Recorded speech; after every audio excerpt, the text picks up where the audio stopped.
Good morning and welcome as you join us, where we're gonna be giving us a breaking news that has just reached my desk. My name is Olayomi Koiki. A lot of you know me as Koiki Media. Mo kí gbogbo wa pé ẹ káàbọ̀ sórí ètò. Ẹ bá wa tètè pín nítorí pé in tó bá ti dé bá imú ó dé bá ẹnu náà ni. A lot of you must have seen the post that we put out on our timeline that Akonde Oro Awi Konko has been arrested yesterday, and I'll be giving more details on that. Lẹ́ẹ̀kan sí mo kí gbogbo wa pé ẹ káàbọ̀ sórí ètò. Hello. Mo busy in the same live. I saw later. Bye. So, ẹ jẹ́ ká kọ́kọ́ kí gbogbo wa pé ẹ káàbọ̀. We are streaming live on all the 3 channels because I want the message to get out as quickly as possible for the benefit of those that might not have heard of the information, or maybe you've not seen it on our timeline. A lot of you know my brother, Akonde Oro Awi Konko. Akonde Oro Awi Konko that speaks. You don't literally have to agree with his presentation. You don't have to agree with his own side. We all have different roles that we are playing from the media aspect of things. But what I can confirm this morning, that he was arrested yesterday at around 2 p.m. right in Oshogbo. He was taken away in a pencil Camry, gold color. 3 officers came to his house where he was picked up, or maybe his studio, if I want to put it that way. And just about 6:30 p.m., the family find out he has been kept at the CID, State CID in Oshogbo. The question we should then be asking is, have we got to the stage where nobody is allowed to speak? Pé ìyàn kankan láǹfààní àti sọ̀rọ̀ mọ́ ní orílẹ̀-èdè Nàìjíríà. Ẹ jẹ́ ká kọ́kọ́ gbọ́ láta ẹnu àwọn tó súnmọ́ Akonde Oro Awi Konko. Akonde Oro Awi Konko.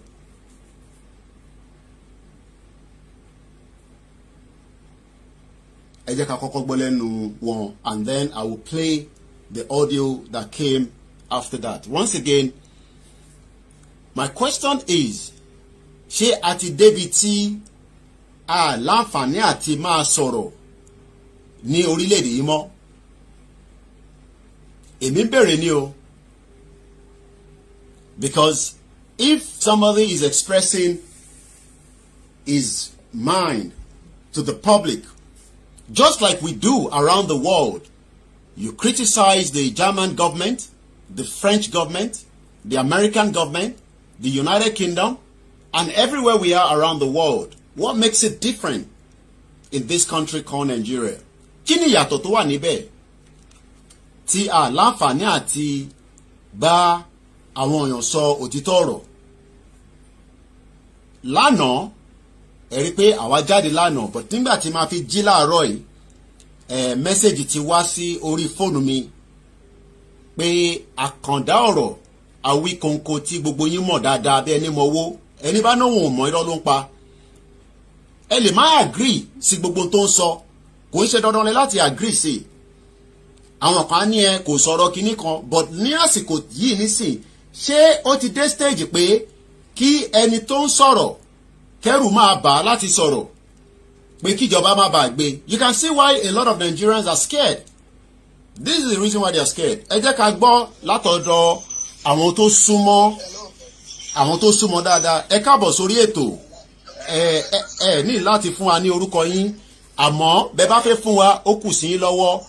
Ẹ ṣàlàyé fún wa kí ló ṣẹlẹ̀ gangan ṣé ń gbọ́ mi. ẹ bá mi súnmọ́ síbi tí kò sáriwo torí pé ọ̀rọ̀ tá gbé wá ọ̀rọ̀ tó ṣé ń gbọ́ mi ẹ ní láti sún kúrò níbi táriwo bá wà kẹ́ lè bá gbọ́ mi dáadáa.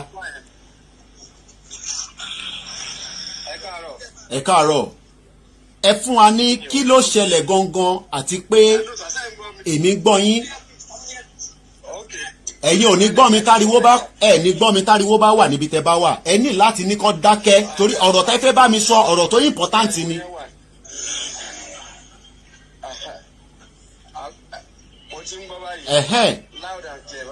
ẹ gbóhùn sókè ẹ ṣàlàyé ọ̀rọ̀ fún wa torí ọ̀rọ̀ náà la máa fi sọ.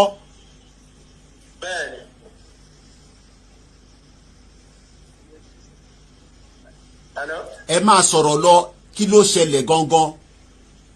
Àbẹ̀fẹ́ Awi Konko òun ni wọ́n wá gbé ní ọ̀dọ̀ wa ń bí ní aago 2 ọ̀sán gẹ́gẹ́ ní àná so ìsìlápá wọn.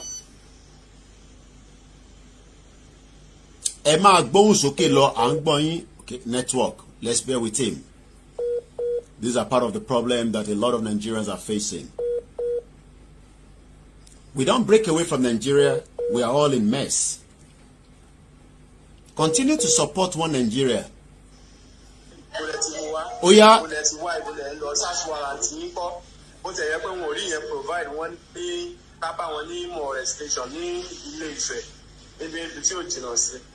So kò tó bí 30 minutes a débẹ̀ àbá mọ́tò yẹn àbá anybody so gbogbo news station yẹn la wá bí mo ti ti dọ́dọ̀ DPO wọn gbogbo wọn la lọ bá wọn láwọn olùgbèsì yẹn so ó jẹ́ gbogbo nǹkan tí à ń fọ́ìtì fún lórí ẹ̀ ìgbà tó wá di aago 6 àná làwa rí nọ́mbà yẹn pé wọ́n pè tó wá ní Òṣogbo ni àwọn wà. So kí gbogbo ọmọ Nàìjíríà kí wọ́n gbà wá báyìí o because dáyé pé. ẹni sùúrù nọ́mbà talẹ̀ pè tí ẹ fi bá wọn sọ̀rọ̀ tó fi ní CID Òṣogbo làwọn wà torí láti máa gẹ́ẹ̀tì gbogbo pọ́ìntì yẹn dáadáa. ṣé gbọ́ mi.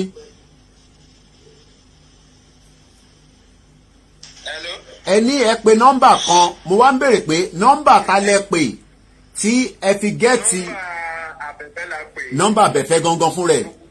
bẹ́ẹ̀ni nọ́mbà torí fóònù ẹ méjèèjì náà gbà. ok fóònù ẹ méjèèjì yẹn dẹ̀ wà hàn tá a pé láti tí kan ti pé àgbóhùn ẹ̀ so ìgbà tó wá di 6 lánàá tí wọ́n pèkì ẹ̀ ìkan lára àwọn ọ́fíṣàsì yẹn ni kó tó di pé wọ́n gbé fún un so nǹkan tó dẹ̀ sọ náà ni pé Òṣogbo ni àwọn wà. So àmọ́ pàtó ẹni tó gbé torí gbogbo kọ́mọ Yorùbá kí gbogbo wọn kí wọ́n ṣùgbà wá kí wọ́n gbà wá o wọ́n gbà wá lè sọ pé torí pé à ń sọ máìndì wa gẹ́gẹ́ bí ọmọ Yorùbá tá a fẹ́ dúró àṣẹ Yorùbá nation káwọn kan wá máa fi kó máa dúnkòkò mọ́ wa. ẹ jẹ́ kí n kọ́kọ́ ṣe àwọn ìbéèrè kankan àwọn mélòó ni wọ́n wá àti pé ṣé wọ́n wọ yúnífọ́ọ̀mù wa ni ṣé wọ́n mú ìwé kankan wá láti sọ pé arrest warrant lélẹ́yìí fún arákùnrin tí à ń sọ̀rọ̀ ẹ̀. wọn ò wọ uniform o àwọn mẹ́ta ni wọ́n ò wọ uniform wọ́n kàn mú àǹkọ̀fù lọ́wọ́ nǹkan kan tán mú lọ́wọ́ nìyẹn àti bọ́n. ṣé àwọn tó wá yẹn ṣé ẹ rí wọn bá ṣé òyìnbó lẹ fi bá wọn sọ̀rọ̀ àbí Yorùbá akọ̀fẹ́ ó ní kankan tí mo fẹ́ mú jáde níbẹ̀ àbí èdè míì mo fẹ́ mọ̀ bóyá aráàlú èdè kan ni wọ́n bọ̀ kí máì tí castigate mo fẹ́ kẹ́yìn sọ fún wa. ẹni ẹ fẹ́ mọ̀ báyá Yorùbá ni wọ́n sọ lẹ́nu àbí. bẹ́ẹ̀ ni àbóyìnbó nígbà tó dé. wọ́n láwọn mẹ́tẹ̀ẹ̀ta Yorùbá ni wọ́n.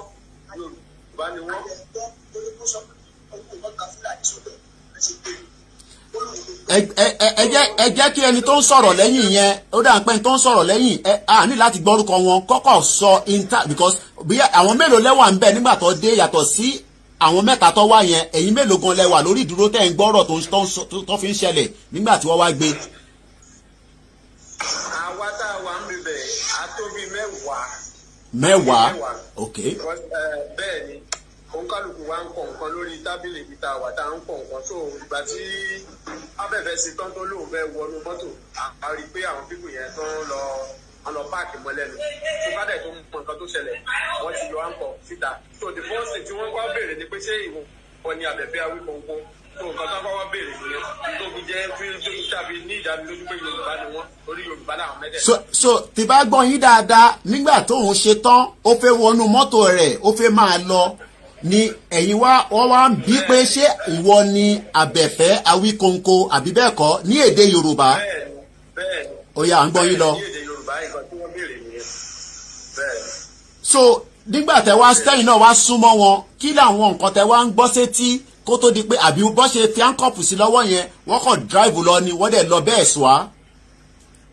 wọn dráìvù lọ wá láti dá wọn dúró pé kí ló ṣẹlẹ̀ kí ni nǹkan tó ṣe tó ìgbà tó di pé àwọn mẹ́tẹ̀ẹ̀ta máa sọ̀rọ̀ Yorùbá náà dẹ̀ sọ lẹ́nu wọ́n ní káwá bá wọn pé àwọn ò ní sọ̀rọ̀ níbi táwọn wà yìí pé káwá bá wọn ní police station ní èyí tí ó jìnnà sí ibi tí wọ́n gbé lọ so unfortunately bá a ṣe débẹ̀ là tún àárí wọn mọ́ àlọ́ apá DPO àbá too many people tá a bá sọ̀rọ̀ mẹ́rin wọ́n láwọn ò rí tracy sí wọn tó káwọn ọmọ Yorùbá kan jọ kan gbà wá o àmọ́ bí tán gbé lọ torí ọ̀rọ̀ tí ó sọ tán nípa ti Olúwo pé kí wọ́n má gba àwọn ọmọ Fúlàní pé kó má kó wọ́n sẹ́yẹ kó má kẹ́rù pọ̀ mẹ́rin ẹran àtìgbà yẹn láti ń rí àwọn oríṣiríṣi fẹ́tírín tì yìí o ó tó di pé wọ́n wá lánàá. ṣé a lè sọ pé ní kó tó di pé wọ́n wá ní àná yẹn ǹjẹ́ fìrìfìrì ti wá bẹ́ẹ̀ bí ọlọ́pàá wá ságbègbè yẹn tẹ́lẹ̀ àbí báwo. kò sí fìrìfìrì púpọ̀ ju àwọn messages tí a máa ń rí lórí tá a bá ti post iṣẹ́ tàbí tó bá ṣe live tó àwọn ọ̀rọ̀ kò bá kò pé tí àwọn ọmọ àlè Yorùbá kan máa ń sọ tó ìyẹn jẹ́ gẹ́gẹ́ bí nǹkan tá a lè fura sí torí àwọn kan wọ́n máa sọ oríṣiríṣi àwọn ọ̀rọ̀ bẹ́ẹ̀ ìwọ ọwọ́ máa tó mú ẹ kìíní kan máa nǹkan báyìí là ń rí. àwọn tó wá yẹn ṣé mọ́tò ọlọ́pàá ló gbé wá àbí personal vehicle ló gbé wá. pẹ́ńsù Camry kan náà gbé wá golden colour báyìí ó náà gbé wá. ǹjẹ́ wọ́n gbé mọ́tò Abẹ́fẹ́ náà lọ. wọ́n gbé mọ́tò tiẹ̀ náà lọ pẹ̀lú wọn. ṣé inú mọ́tò tiẹ̀ ni wọ́n bá lọ ní àbí mọ́tò pẹ́ńsù Camry tó gbé wá yẹn inú mọ́tò wo ni Abẹ́fẹ́ fi bá wọn lọ àti pé ta ló wa mọ́tò yẹn lọ. àwọn ìkan lára wọn ló wa mọ́tò yẹn lọ ọlọ́pàá ló wà ìkan lára wọn ló wà so inú títí wọn náà gbé Abẹ́fẹ́ sí tó ìkan wọ̀ jáde nínú àwọn mẹ́tẹ̀ẹ̀ta yẹn wọ́n wá ń wa ti tàbẹ̀fẹ́ tẹ̀lé wọn. so àwọn mẹ́ta péré náà ni wọ́n wá kí ni. àwọn mẹ́ta ni wọ́n wá tí wọ́n dẹ̀ gbé ìbọn lọ́wọ́ tí wọ́n dẹ̀ fún wọn kọ̀. irú ìbọn wọn ni wọ́n gbé dání ṣé ìbọn kéékèèké àbáwọn onígúngùn irú ìbọn wo ni wọ́n gbé wá ṣé ìbọn ńláńlá ni àbáwọn oní kéékèèké.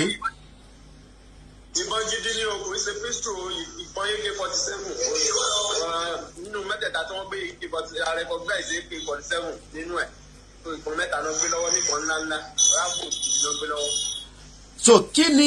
so àwọn tó wá nísìn àti clear pé àwọn tó wá wọ uniform àwọn mẹ́ta ló wá wọ́n gbé pencil Camry golden colour wá wọ́n dẹ̀ gbé nígbà tó dẹ̀ máa wá bí around 2:00 ní ìṣẹ̀lẹ̀ yẹn ṣẹlẹ̀ ní ìyẹn on the 4th of March 2021 lánàá òun ṣe tán ní inú ètò tó ń ṣe lọ ó fẹ́ máa darí lọ síbi tó bá fẹ́ lọ ni wọ́n blọ́ọ̀kì mọ́ lẹ́gbẹ̀ẹ́ ǹjẹ́ yìí ní òye lẹ́yìn ìgbà tó lọ tán bí àwọn kan rí mọ́tò yẹn tó ti páàkì dé sílẹ̀ nítorí pé báwo ló ṣe mọ ibi tó wà gangan ẹ ní láti fún wa ní information bí tí wọ́n ti gbé yẹn gangan bọ̀ mo kàn fẹ́ láì díà ṣé wọ́n ti páàkì mọ́ lẹ́gbẹ̀ẹ́ tẹ́lẹ̀ ni sáwọn kan ti rí mọ́tò yẹn ni kò sí kó ṣe kíkan bá ṣẹlẹ̀ ará àdúgbò àrí pé mọ́tò kan ti kọjá bí àmẹ́jà bẹ́ẹ̀ mẹ́ta àbí tọ́kọ̀ dẹ́ sílẹ̀ tó ń dúró pé kó jáde kó wá fẹ́ confirm pé ṣónítọ̀hún yẹn ni àbí kò ń ṣòwò nítorí ẹni tá à ń sọ̀rọ̀ yìí kò ń ṣe gbogbo èèyàn ló mọjú ẹ̀ èmi gan ì tí ì rojú ẹ̀ rí báyìí bá ṣe ń sọ̀rọ̀ so báwo ló ṣe wá mọ̀ pé òun gangan nìyẹn.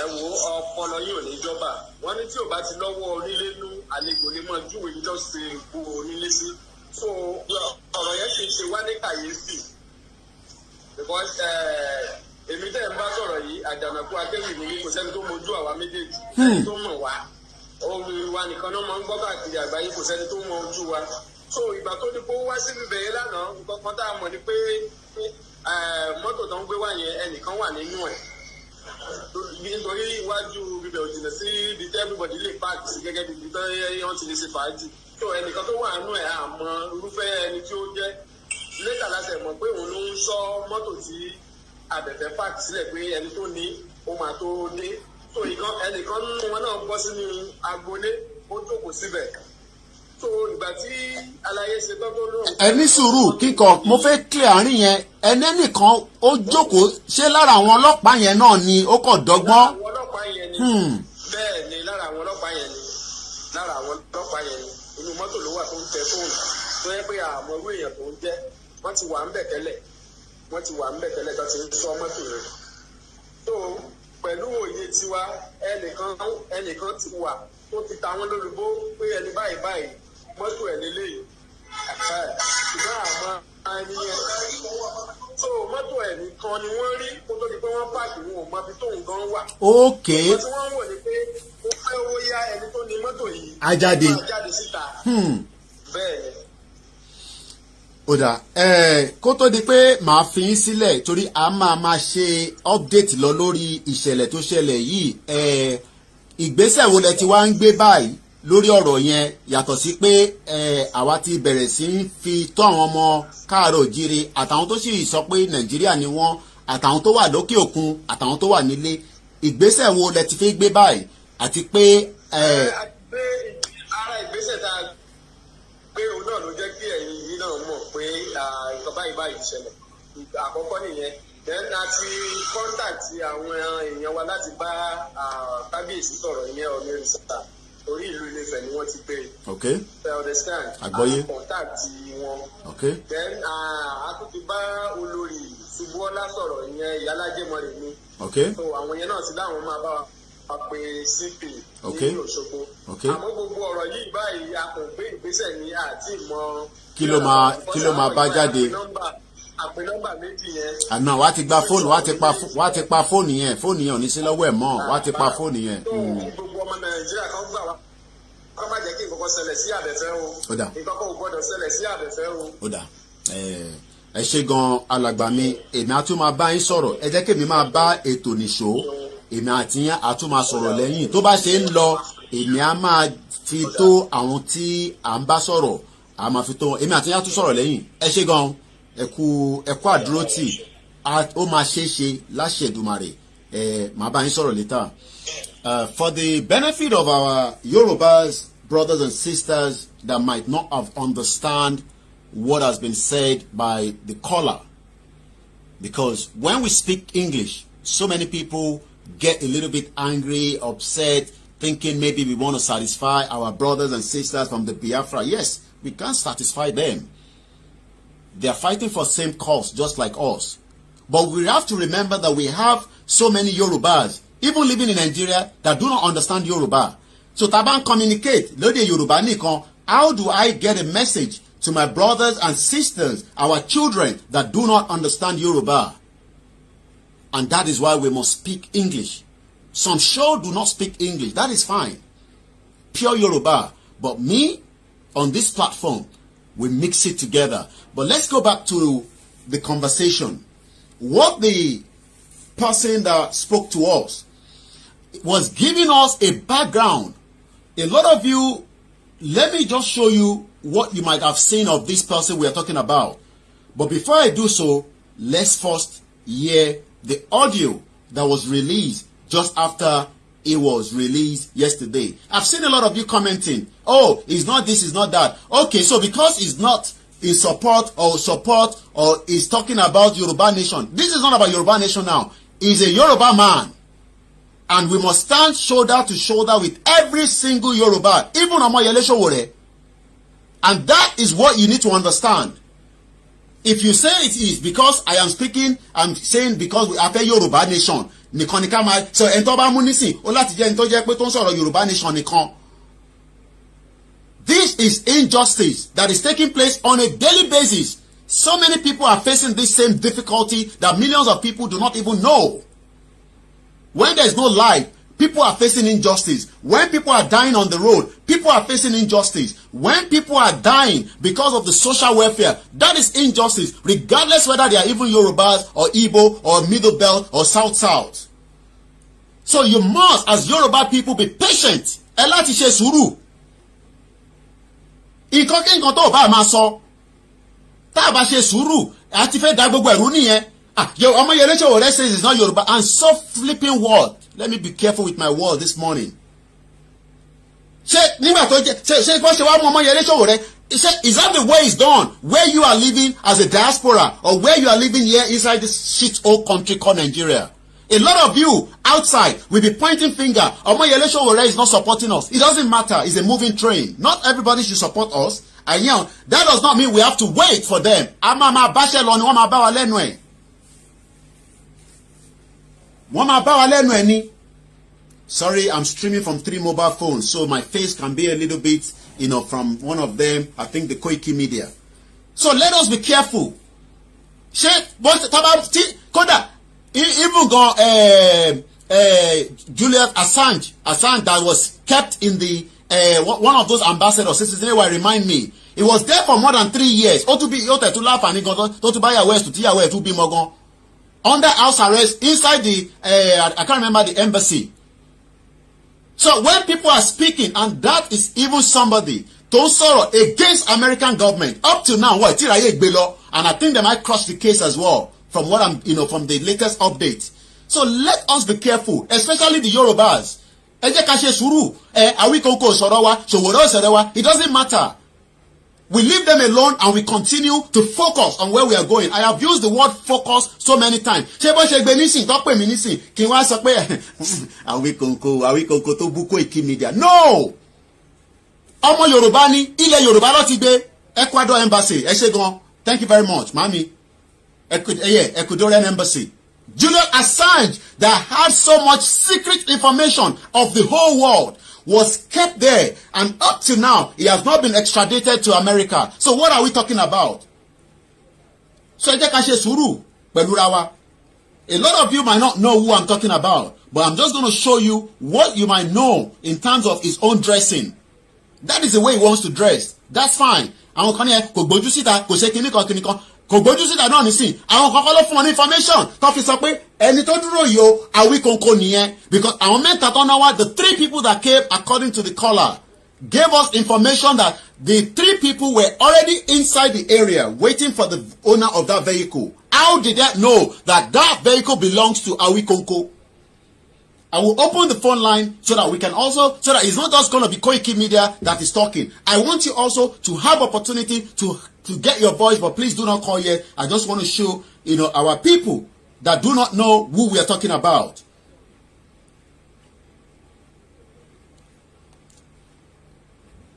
Once again, my name is Olayomi Koiki. I want to give you the last broadcast you must have done.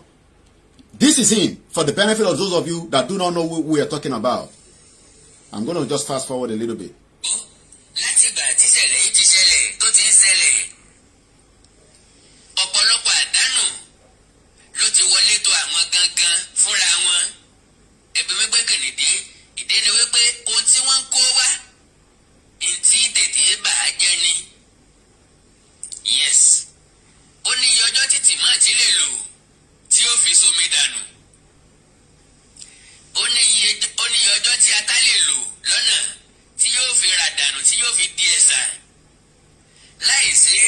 Let me just pause that. Is it not the same intel that must have been given so that, they were waiting for Chief Sunday, Adeni Adeyemo Igbowo last week Friday? This time last week Friday, nobody knew that some DSS were waiting for him on the motorway, right here on Lagos-Ibadan Expressway, right opposite, Guru Maharaji.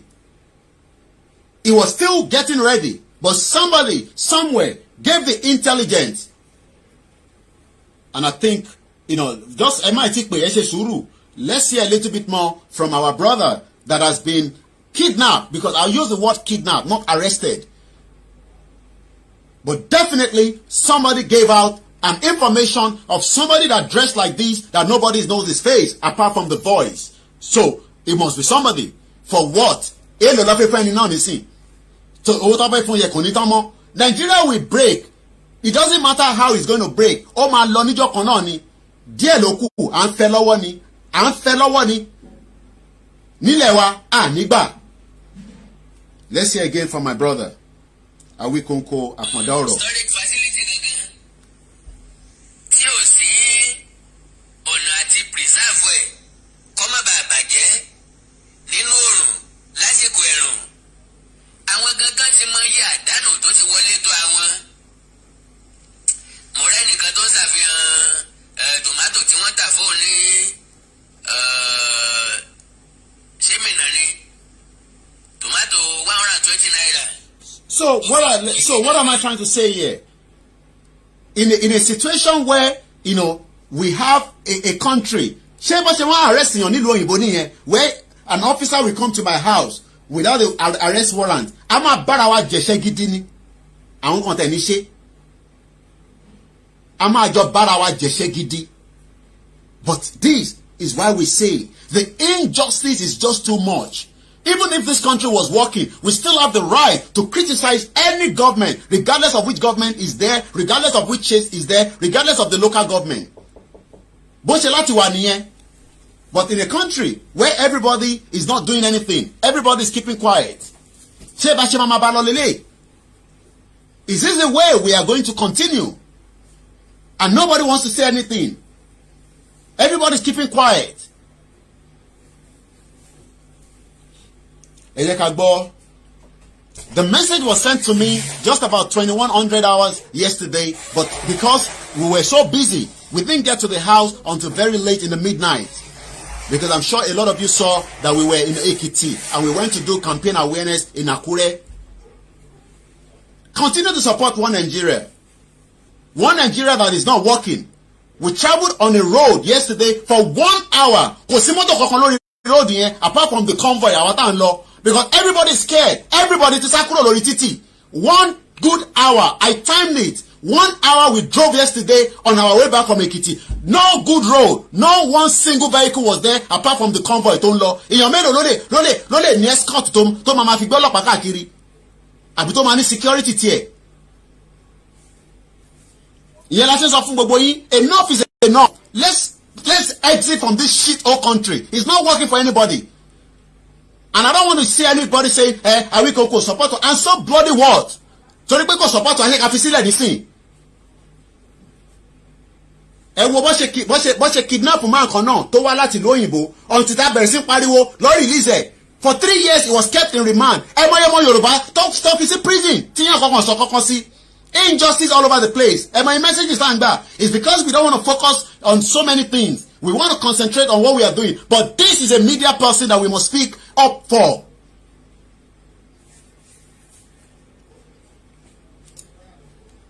Let's hear the audio that was sent to me yesterday.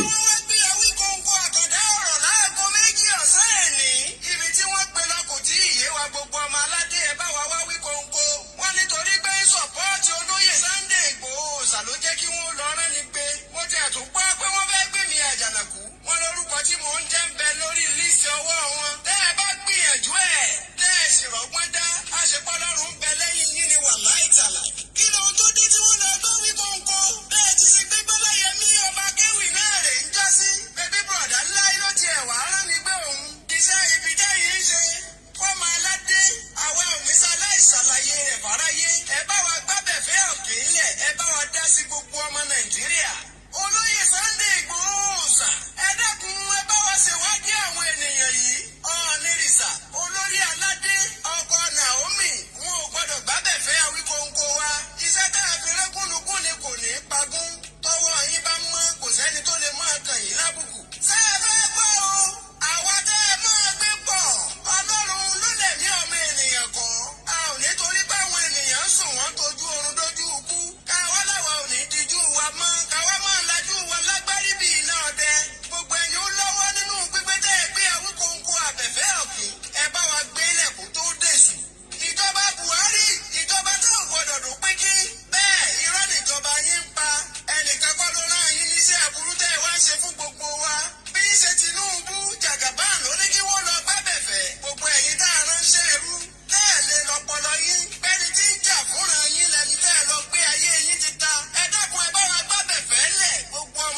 Once again, a very good morning. Somebody said I should calm down. I don't understand when people say we should calm down for what? I think some of you don't even understand what our people are going through. Ẹ jókòó sí lóyìnbó, mọ táwọn èèyàn wá face nílé. Máa ní kẹ́mi calm down. I have the opportunity. Look, if I want to go back to UK today, I just buy my ticket and I travel back. So when people say I should calm down, I don't understand what you mean by I should calm down. Calm down. So we have bandits moving all over the country. The government is not looking for them, and you're saying we should calm down. Yes, I can calm down. All I just have to do is buy my ticket and go back. And we close the whole chapter. Injustice is happening every day in this shit old country. And your injustice don't share money. Because every case is it's a country that nobody is speaking out. You know, yesterday, I console Orlando. Báwọn boys mi ṣe gbé camera pé kọ́kọ́ take picture lásán. Gbogbo àwọn boys yẹn sá lọ ni. I have to calm them down. Pé ẹ ṣe sùúrù. Àwọn tó ń bá wa ṣiṣẹ́ ni. Because nobody, wọ́n ti ń bá mi sọ̀rọ̀ lọ. Senator Ojodu, àbí whatever that guy is, I don't know. Nígbà tá à ń travel lánàá. Àwa fi rẹ̀ pé ní petrol station. Ní Bob Mayen, ó ń bá mi sọ̀rọ̀, ló ń bá mi sọ̀rọ̀. Kí ni wọ́n gbé fóònù jáde báyìí àti kámẹ́rà lọ gbé jáde. Ó sá lọ ni. Ní wọ́n ti pé ṣe sùúrù. That is what is happening. And a lot of you don't understand that. Hey, yeah, it's easy for me to calm down. Oh, calm down, Abi. Kí mommy. Oh, better. Okay.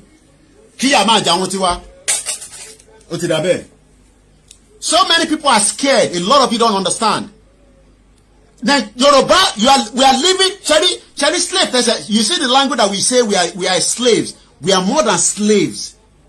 I'm telling you, we are more than slaves. It's because some of us are very, some of us are comfortable. It is good. Some of us we have, as at the exchange rate yesterday, I don't know this morning, 671 naira to a pound. Maybe you can send your family 50 pounds, 100 pounds. It's good. You tell your family they should calm down.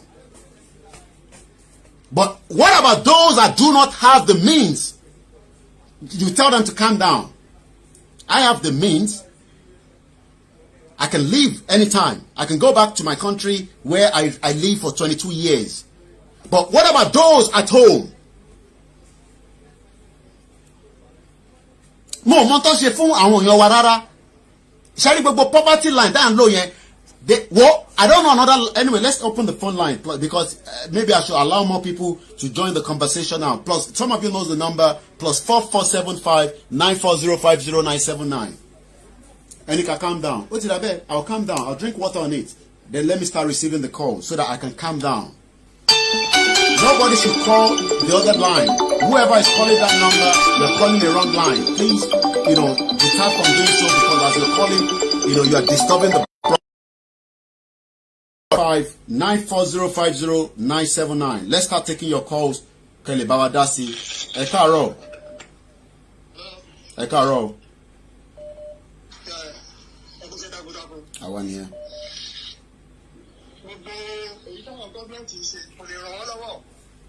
Wàláì tàláì kò lè ràn wọ́n lọ́wọ́.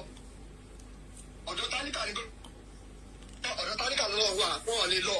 Wàláì tàláì wọ́n lè lọ.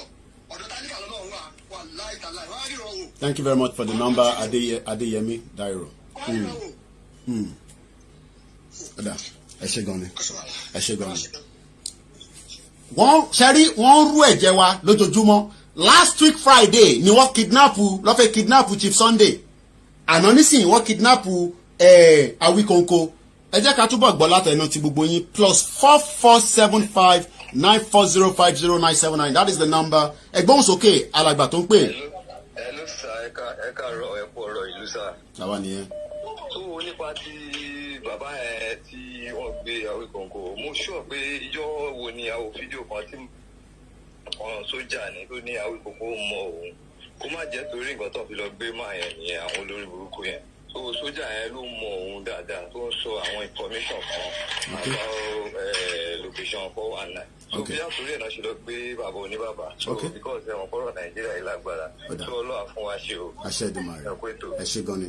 Let's go straight to the next caller. The line is open. It is your show. I am only here, representing every one of you. It is not anything different. I am just an ordinary person. I've said it so many times, but the only difference is we will fight to the end for a Yoruba nation. Nothing more than that. But this morning, The news is Akanda Awi Konko was kidnapped yesterday in Oshogbo, and currently now, from what we heard, is currently at the state CID in Oshogbo. No contact, no house warrant was brought down when he was arrested.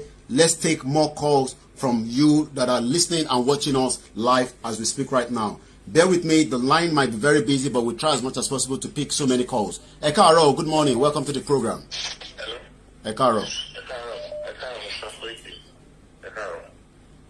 Yeah, Ambassador from Africa. Yeah, we're pinning the number down as well. Yeah, I'm really enjoying the program. You know, don't mind those people who are saying, calm down. Don't mind them. Even us that we stay here, we are very fine. But the whole thing is just way too much. So don't mind those people that say you come down. So I will really support you guys. I will with you. Even for us in South Africa, we are doing our best as well. Thank you very much. Thank you, sir. Because something good doesn't come cheap. So I want our people to know that. Okay. Thank you very much. Thank you. +4475 9405079. Lana, what he be Akanda Awi Konko. A lot of you know him very well. I don't have to tell you who or what he says. It doesn't matter what he's saying. It doesn't matter how he says it. It doesn't matter how you feel about him. He's a Yoruba man and he has been picked up just like Omoyele Sowore and just like so many Yoruba people that have been kidnapped, kept in the dungeon of this government that is now becoming a more, difficult for so many people. We have another caller, Egbon Soke. Good morning. Hello, caller. You're live with us already. Good morning. Good morning. Ẹ bá wa gbóhùn sókè, èrò tó ń wò pọ̀, àwọn tó dẹ̀ fẹ́ wọlé pọ̀, ẹ ti wọlé, ẹ gbóhùn yẹn sókè. Ṣé kò káyìn lára ni bó ṣe ń kẹ́mi náà lára ni? Àwa nìyẹn. Ó ń ká wa lára ní sà, ṣe rí nǹkan tí mi rí nínú ẹni wípé ṣe rí àwọn tá a ní ní as our leaders tó jẹ́ Yorùbá land, tá a ní leaders ní Yorùbá land. They are the problem of our race. But the only thing I just see is that Sherry, we don't need to stop. Lẹ́ni pókè ẹnìkan wà tó ń jẹ́ agitation, wọ́n ṣe agitation fún another place bóyá àwọn òwà in a race of Yorùbá nation pé àwa ní supported. That is a big lie. We have to fight for that because àwọn èèyàn wa ni wọ́n ń pa. We don't gbọ́dọ̀ máa lajú wálẹ̀ because many tó máa kàn lọ́la kò sẹ́ni tó máa kàn lọ́la. And this our government, they are every day the problem we shell every day, and they are not ready to surrender for us. My only option is that our youth over today, let's burn the national here. I don't think something is going to be well okay with us or in that country. Okay. All right. I say gone. I got to follow me like cause call yẹn pọ̀. Mo dẹ̀ fi make sure I'm still here. I'm not in a rush. So, there will be so many of you that will hear your voice, but if you have called already, try not to call again. I'll keep refreshing the phone. The line will get through. You will get through. It doesn't matter. The number is +4475 9405079. Mo kí gbogbo yín níbikíbi tẹ́ ti ń wò wá. Lẹ́kìtì, ní Kogi, ní Kwara, ní Ọ̀ṣun, l'Ogun State, ní Lagos, all over the world. Wọ́n ti gbé àkàndá ọ̀rọ̀. Tó bá jẹ́ pé Ọlọ́run fún wọn ṣe. Ìtorí pé ẹ má bínú bàbá mi ẹjọ́ torí Ọlọ́run. Tó bá jẹ́ pé Ọlọ́run fún wọn ṣe, but Ọlọ́run tó fẹ́ fún wọn ṣe. Ọlọ́run tó fẹ́ fún wọn ṣe. Tó bá jẹ́ pé Ọlọ́run ti fún wọn ṣe ní last week Friday. Anyway, ẹ má ìkẹ́ kí n sọ tó wà lọ́kàn mi. Tó bá yẹ pé Ọlọ́run fún wọn ṣe tọ́rí bàbá wa Sunday gbé ní last week Friday. A mọ̀ pé àwọn kan inú London o, bọ̀ kò ń ṣe bí àwa, wà láìta láìsí mọ́ bí láì. Kò ń ṣe bí àwa, mo ṣeré. Ẹgbọ́n sókè, bàbá mi, mo mọ̀ pé láti London lẹ ti ń pè, àbí ibì kan ní UK. Ẹ̀lú bàbá ẹ̀kúṣẹ́, bẹ́ẹ̀ ni UK náà ní sá. Ẹ̀kúṣẹ́ Ọlọ́run ní dójú tì yín o. Ẹ̀ẹ́dẹ̀ ní ṣe lásán, lóògùn Ọlọ́run. Because mo wà inú mi dùn gan. And then a ní problem kan Nàìjíríà káláwọn èèyàn mọ bí àwọn diaspora ṣe ń fi bá wọn Nàìjíríà ní orí ọ̀pọ̀lọpọ̀ wa tó máa pé jù báyìí lọ. Bìsíkọ́ bàbá kíyàn tó lè fi àyè táwọn bá ń gbé ilẹ̀ ẹ̀kẹ́ tó lọ síbẹ̀ yẹn. Ọlọ́run nìkan ló lè sọ yín lẹ́san kọ́ ló má jẹ́ kí ẹ sí lásán. Ọlọ́run ní jẹ́ kẹ́ ẹ sí lásán. Ọlọ́run jẹ́ ká sí lásán. Because ọ̀pọ̀lọpọ̀ kan táwa tún ń rí àwọn tó wà nílé yẹn ò rí. Because àwa ti wò pé àwọn tí wọn ò ní kan tó wa tí wọ́n ṣe dáadáa fún wa báyìí tí wọ́n dẹ̀ sọ́fà tó ní ìtàlejò gbádùn àwa tá a wá ní nǹkan tàbá lè ṣe nǹkan wa bó ṣe yẹ ká ṣe ìgbádùn tiwa tó máa ju tàwọn lọ because àwọn tàdé ń ṣiṣẹ́ fún káàkiri lóyìnbó yìí náà àwọn ò tún gbàdúrà kí ìlú tiwa dà because wọ́n pè nínú tìbílù wa ọ̀sẹ̀ dà yẹn làwọn fi ń ní ìlọsíwájú táwọn àwọn táwa wà ń bẹ tá a rí bó ṣe ń lọ so èyí sì bẹ́ẹ̀ là ń ṣe kùrùkẹ́rẹ́ irú ẹ̀ ní irú yín yìí ọlọ́run ní dúdú tì yín sọ̀rọ̀ mi síbẹ̀ ṣé nǹkan tó fún àwọn pípé yìí ní agbára àti lọ́ọ́ máa gbé àwọn tó ń gbé ní pé wọ́n ti rí pé àwọn tó jẹ́ olórí wa tó yẹ kán jẹ́ pé àwọn náà máa fi ohùn ṣáwájú táwa máa tẹ̀lé wọn wọ́n ní pé wọ́n keep quiet wọ́n sọ kankan so wọ́n wá wò pé òkè o àwọn tó wà lẹ́yìn yẹn táwọn bá ń ṣiṣẹ́ àwọn tí wọ́n mọ nǹkan tó lọ yẹn táwọn máa ń fọpọlọ wọ́n so díẹ̀ sọ̀rọ̀ mi síbẹ̀ yẹn wọ́n máa àwọn tó kù máa keep sọ̀tì nǹkan tó ń tẹ̀lé àti sinmi ẹ̀tọ́ lóhùn lẹ́lẹ̀ fún wọn ṣe ọlọ́dẹ̀ ṣe ń sìn dáyé social media because wọ́n sì tó bá ní social media opportunity ńlá tó ní fún ẹ sọ̀rọ̀ mi síbẹ̀ ẹ̀yìn ẹ̀bẹ̀ yẹn bàbá ní orí ètò mo fẹ́ kí àwọn èèyàn máa dín àwọn èdè gẹ̀ẹ́sì kù díẹ̀ sọ̀rọ̀ mi síbẹ̀ bó pé òun náà máa tún help wa díẹ̀ sọ̀rọ̀ mi and then wọ́n rí àwọn ìyálójà kan wà tí wọ́n lọ opportunity. mo gbọ́ yín mọ́ alàgbà o ọ̀dà ìtẹ̀báwa san náà ti tó ká lè láǹfààní kẹlòmínà túlẹ̀ láǹfààní àti pè wọlé ẹjọ́ ká lè ṣe kó gbogbo ẹ̀ káwọn èèyàn lè pè dáadáa àwọn èèyàn fẹ́ pè torí pé Awi Konko àwọn tó nífẹ̀ẹ́ pọ̀ èmi náà dẹ̀ nífẹ̀ẹ́ ẹ fi gbogbo iye ọmọ Yorùbá ni ẹgbọ́n sókè ó dà pé màmá wa ló wà níbẹ̀ ojú tí mo rí lórí status tó jẹ́ kí n sọ bẹ́ẹ̀ o ẹ má bínú. hello ẹ káàárọ̀. ẹ káàárọ̀ màmá wa. yes sir ẹ kú ètò. ètò ni ẹ mà. àbọ̀ ọlọ́run á máa dájú lórí yín o. àṣẹ Èdùmàrè àmì Jésù Kristi insha Allah. ṣé ẹ ń gbọ́rọ̀ mi sà. loud and clear. ẹ wo ọkàn tiwa ò balẹ̀ rárá o especially èmi tí mo bá yín sọ̀rọ̀ yìí ọkàn mi ò balẹ̀ gbogbo nǹkan tí wọ́n fẹ́ ni wípé kán ṣáà ti gẹ̀ẹ́tì olóyè Sunday Ìgbòho down mo dẹ̀ gbàládùra wípé ọlọ́run ò ní fún wọn ṣe. ìyà tó ń jẹ ọmọ Yorùbá ó ti pọ̀ jù kí ló dé ṣé bá ṣe máa bá lọ lélẹ̀ ni tó wá jẹ́ pé nìkan kan ò gbọdọ̀ sọ̀rọ̀ àfi kí wọ́n gbé. à ń gbádùn yín à ń gbọ́rọ̀ yín. àwọn olórí wa àwọn bàbá àwọn ìyá kí wọ́n dìde kò sí ẹni tí orílẹ̀-èdè Nàìjíríà kò sẹ́ni tó rọ̀ lọ́rùn ẹni tí àwọn òbí ò bá ti ṣòṣèlú tóun náà kì í ṣe olóṣèlú ìyà yẹn ti pọ̀ jù. tó ń ṣe kékeré ó ti kọjá pálí ṣúgà. Ọlọ́run ní jẹ́ kí wọ́n rí nǹkan kan ṣe fáwí Konko o. àmín. agbára ọ̀tá ò ní ka yín o ẹ máa lọ rí ẹ máa bọ̀ rí o. àṣẹ Èdùmàrè ẹ ṣe gan ni ẹjà tó fẹ́ lómi láàyè ṣe rí ìwọ tó ní ṣèbá Awi Konko lọ́gbé Koiki kí ló kàn pé Awi Konko ọlọ́mọ ayé kó jẹ́ pé òun lọ́ọ́ máa gbé à ń gbàdúrà ẹ̀ ní o ẹja lọ sí ìlú Agége moment tó ń pè dáadáa lára àwọn olólùfẹ́ wa ni wọ́n ti já kúrò ẹ pè lẹ́ẹ̀kan sí gbogbo yín kó má jẹ́ pé ẹni tó bá ti pè tẹ́lẹ̀ ẹ jọmọ bẹ̀yìn ni torí pé kí ẹlòmíràn láǹfààní àti pè ẹ bọ́ bá ti pè tẹ́lẹ̀ ẹ gbóhùn sókè. ok ẹ̀rọ Koiki ẹ káàárọ̀. ẹ káàárọ̀. I just have mo kàn ní just shoot things like this on the 4 to 4. Sherry, I want everybody to go to their Facebook or Instagram page. Do you want to say hashtag free me command here because I'm not really good in Yoruba. I mean, I want to understand. Yeah. So everybody should go on their page and put it hashtag free social person. Let the whole world know what the useless government of Nigeria. Let them know what they are doing. And secondly, I want to support the it's like they don't really understand what is happening. If they do understand it, it's all around. Fine, I have the opportunity for me to be able to send more than £100 to my family, to my friends. On any basis. First is that we are tired of what is happening in that country. We are tired of what is going on in Nigeria. Because of our okay, I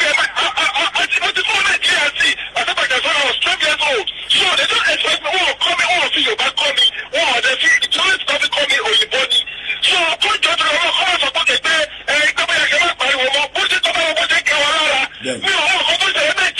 but each time I see what is happening there, each time I watch the video, believe you me, it's like okay, it's one of my family. Oh, the one say, our family will go there. The market you are, they look at you are, they know about that, they cannot connect to the treating us like that. So people should go onto their Facebook page, they should put it there. Hashtag so person. They should put that person, let the whole world knows what the humans ṣé gan ni ṣe rí bí ẹ̀gbọ́n mi ṣe sọ tán lẹ́ẹ̀kan everybody must say something tẹ́ bá ní kò kàn mí kò tí kàn mí don't then say ó máa kàn ẹ́ nígbà tí bí a sister or family friend or anybody can be picked up for whatever reason and then you will then need us to shout out on your behalf. Let's go straight to another caller. Yes. How are you, Ẹ̀gbọ́n Koiki? Ẹ káàárọ̀. Àlàáfíà ni mo wà. Ẹ bá wa mute ti background yẹn, ó dà kó ṣe ń filter wọlé díẹ̀díẹ̀.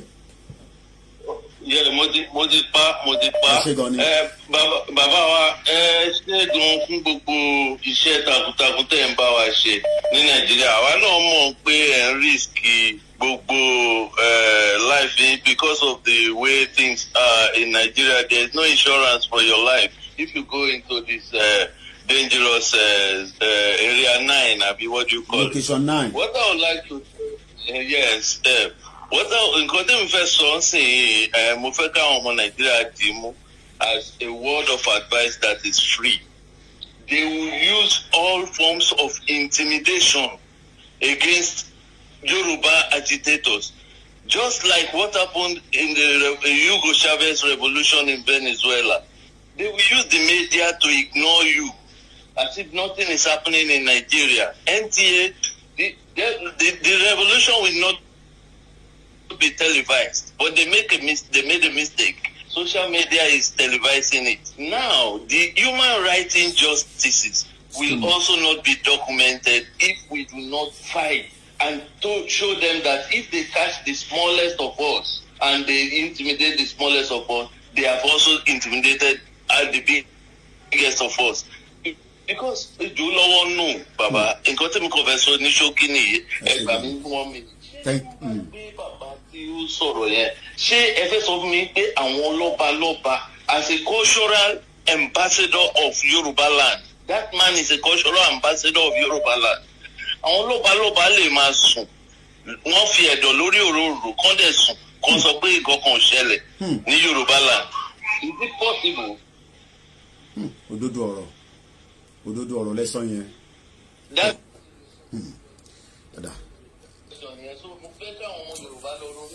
Pé ìjọ lọ́wọ́ nú ọ̀ní ọ̀fífẹ̀ èmi ń náwó sí ẹ̀rọ ọ̀jájá wèrè ìwọ ló ṣiṣẹ́ yẹn. Ẹja fẹ́ lómi láyè ká tó tún fún ẹnìkan kan láyè ẹ jẹ́ ká tún láǹfààní àti gbọ́ ohun Awi Konko. Àwọn kan mọ ohun yẹn dáadáa, àwọn kan mọ ohun yẹn.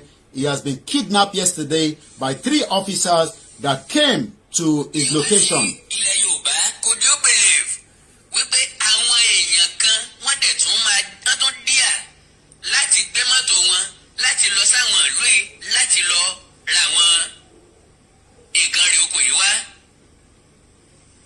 Àwọn amúnibúni ẹran ìbíyẹ fọ́jọ́ ọ̀tún ẹran rẹ̀ fọ́tò sí.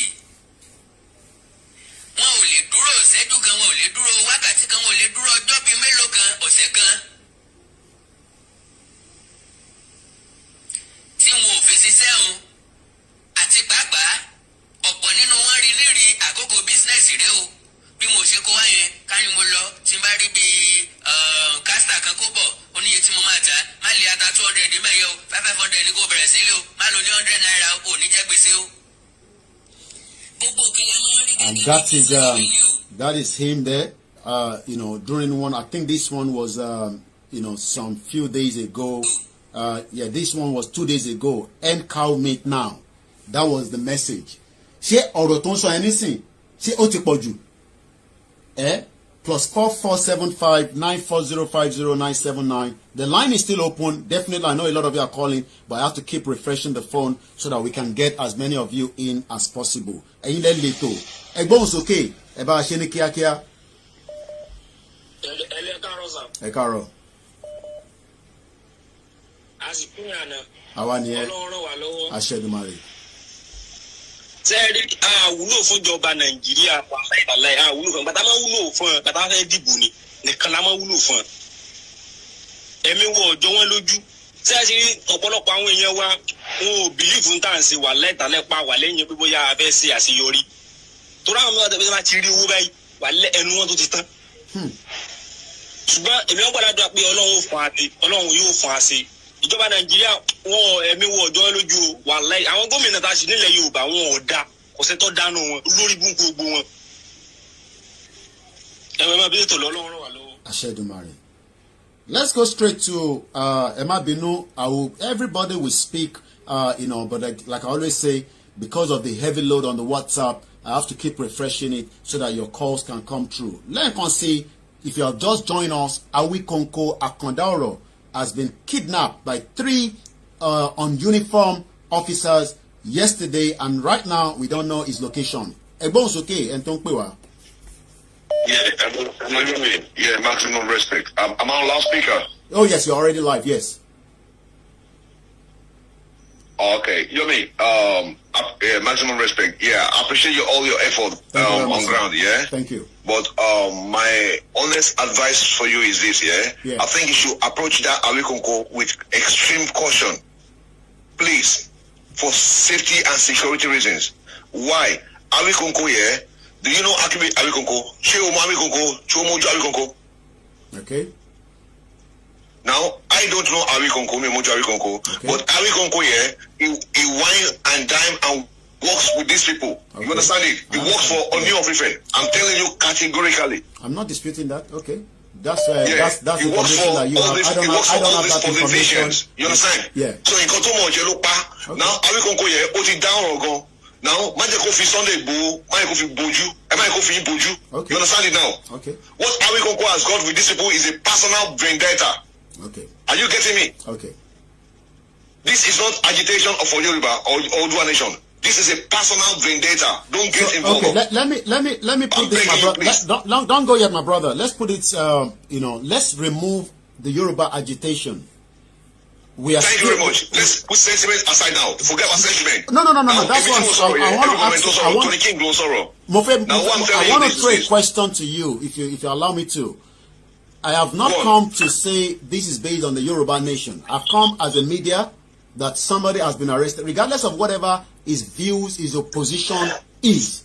Just the same way so many people disagree with Julian Assange. Some of us support him, some people don't support him. I live in UK and I know you understand what I'm saying. So regardless of who he dines with, I don't know what Julius Assange has been dining with, right? But some people support him, some people don't support him. So now what makes it different? Where some people, I don't want to tell you where my position is or how my position is, but our job as a media is to report the injustice of any individual person, even if they're Hausas. So I understand, he works for this, he doesn't work for this, he dines with them, he doesn't dine with them. But is it crime? Is it not a crime against humanity that a person was arrested? I want you to answer that. On my opinion, yeah, looking from all perspectives, all I'm concerned is about you yourself. You understand what I'm saying? You're trying to help, but in the process of trying to help, no, I'm not trying to help. Let me say this. I am not trying to help. This is not a help. This is a job of the. You see, the problem a lot of people don't understand is, as a media platform, we have left our media, and I don't know how long you've been watching me since we started the agitation. It's a registered media, and the media report the news around the world. Okay. So what I'm trying to say is, this is not, it's got nothing to do with my sentiment. It's got nothing to do, this is a crime that has occurred and we want to investigate it and we got to talk about it. And there's nothing wrong in that. But put something behind your mind. Yeah. You are in Nigeria and that is a lawless country. Okay. Where there's no rule of law. Let's leave, I am in Nigeria, let's leave that aside. Don't worry about that. I am in Nigeria. I am not scared of the government. I am not scared of anybody because as far as I am concerned, one day will be one day, something will fall for something. So I'm in Nigeria, let's leave that to the side. But what I'm trying to say is, definitely I'll take precaution, I'll take, but what I am saying is the issue now is one person has been kidnapped. 3 officers, unknown soldiers. Fela have spoken about this before, and it is still happening in the 21st century. This is what we should discuss. It's got nothing to do with the agitation. It's got nothing to do with the sentiment about it. This is a media now communicating to the outside world what is happening, because channels is not going to report this. AIT is not going to report it. TVC is not going to report this. And I hope we're clear on that. All right. Okay, thank you very much, my brother. Let me repeat this again. A lot of us must understand that talking about this Yoruba agitation that I've taken on board as a full-time job, because I said I would do it as a full-time job. Some are doing it as a part-time, some are doing it in between. I said from my very first show that I have served the UK government for 20 years and I've worked every kind of jobs you can think of. But I decided that I will do this full time. That is why my own is much more in terms of the effort I'm putting on it. But does that mean I should now neglect all the crime against injustice? Not only in Nigeria, even in the UK, in America, around the world.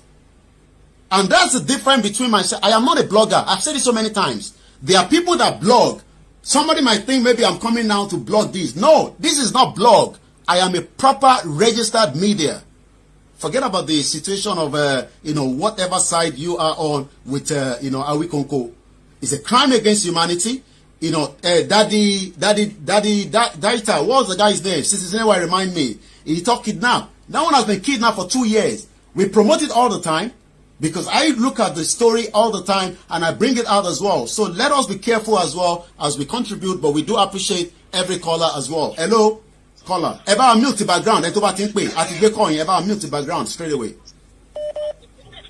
And I don't want anybody to respond on the last caller. Let's focus on the main issue. I have dealt with that and we move forward. Hello, caller. Hello. Go ahead, caller. Sir. Torí iṣẹ́ olúwa lọ sí ẹ tó bá ń jà fún ẹ̀tọ́ ènìyàn ó ṣiṣẹ́ fún Ọlọ́run ni Ọlọ́run adé tì í lẹ́yìn. Àmín. Ìṣẹ́rí nǹkan tí èmi kàn máa sọ ni wípé lórí ọ̀rọ̀ Awi Konko. Bẹ́ẹ̀ni sá. Everybody have different reasons or meaning. Ẹlòmíyè ti ní issue pẹ̀lú Awi Konko. I'm talking based on my own perspective. I'm not talking about the last caller. That's fine. What I'm trying to say is you are doing a great job. It is you, the media people, that will let the world knows what is going on. It's as simple as that. It is simple that they try to arrest Chief Sunday Igboho and they were not succeeded. And the same thing that is happening to Awi Konko now. So I don't know what Daddy Yaka. Yeah. Thank you very much, the person that posted the comment. Emma Bino Alagbami. Yeah, Egbon Soke Mungboyin. Yeah, but to be honest with you, what you are doing is the right thing. But Chemo, àwa Yorùbá là ń dìtẹ̀ mọ́ ara wa. Àwa Yorùbá là ń gba ìbọ̀dẹ̀ fún ara wa. Ẹbí ìwọ̀n tẹ sọ síwájú pé báwo ni wọ́n ṣe mọ Awi Konko because wọ́n tó fọ́ ló máa yìí. Amẹ́ríkà ló ń tẹ̀ bí wọ́n wà. Èmi náà tẹ̀ lójú ẹ̀ so bá ṣe máa ń sọ̀rọ̀ but at the end of the day, that is his own personal way of you want to do, you want to operate. That with Oni or whatever, that's not the issue now. No. The issue now, anybody that is going in Western world, come on, we pay. Wọ́n kàn lè dédé lọ mú ìyẹ̀bẹ̀ yẹn. Ìdílé tí wọ́n ń sìn fún pàápàá, òyìnbó máa rí nǹkan tó lọ mú. And the guy is a place láti pa. Bẹ́ẹ̀ni. Kàtó sọ pé ìyẹn kẹ̀kọ́ máa gbé kẹ̀kọ́ máa abduct. Tí ìyẹn ní lọ́bi tó wà, àlejò ìyẹn lọ́bi tó wà. In a legal way, ẹ máa announce ẹ, ẹ máa declare the wanted. Bẹ́ẹ̀ni. Ẹ máa send this arrest warrant. Ẹ̀gbọ́n mi ẹjọ́ ẹ má bínú ṣe do the same thing. Sorry, what we need to understand is ẹ jẹ́ ká mọ̀ pé the situation on ground is just the same thing. Wọ́n ní arrest warrant ẹ dẹ̀ fẹ́ kidnap olóyè ní last week Friday. So tó bá yẹ pé wọ́n rí ṣe ní last week Friday ni ìta máa sọ kọ́nísìn làwọn máa sọ yìí àtẹ̀tígbé ìyẹn la máa gbé dání láti last week Friday another Friday nísìn another one tuntun ṣẹlẹ̀ ṣé torí pé olóyè ní maybe extra whatever tí wọ́n fi move níjọ́ yẹn àwọn tó ń tẹ̀lé wọn àtàwọn tó jáde ṣé torí pé òun nísìn wọ́n kọ̀ wọ síbi tó wọ́n lọ wọ́n dẹ̀ gbé àwọn tó lè wà lágbègbè nígbà tó ti rí pé wọ́n gbé AK-47 dání orúkálukú yaya dànù kàwá sọ pé ká má sọ eléyàn ṣe gbéyàn pé blọ́ọ̀gì kankan. This is what is happening. The media does not report a lot of crime here in this country, and that is why things goes under the carpet. Ẹ bá wa wrap it up kọ́ the category fáwọn ẹlòmíràn láyé sá. So